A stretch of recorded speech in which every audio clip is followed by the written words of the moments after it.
Kāda vispār ir tava visu laiku mīļākā filma?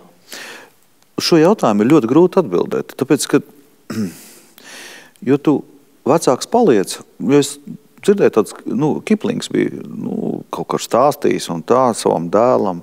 Atsakot, tā stāsta ir tāda, ka tu atver grāmatu, un pēc 10 gadiem tu nākošais atver grāmatu, tad tie burtiņi tā kā tādas skudriņas ir, viņi maina savu novietojumu, un katreiz tu kaut ko citu saproti. Un, vienā vecumā viena filma, vienā otra, trešā, ceturtā, bet tā visam tam kopā izejot, es tā nevaru nosaukt vienu filmu. Tas ir emocijas. Tajā brīdī tu pie tām grāmatplaukt, paņem kaut ko, un tad tajā brīdī tu nokaifojies. Bet katrā ziņā, ja tu man tā prasi, es domāju, kādas 50 filmas man varētu būt tādas zelta filmas, kuras tu var skatīties un skatīties. Un katru reizi ieraudzīt kaut ko jaunu. Jā, precīzi, jo, redzi, ir slikts filmas, nevis slikts filmas, bet sliktākas filmas ir tās, kurā tu skaties, kas notiek. Tajās tu skaties, kā notiek.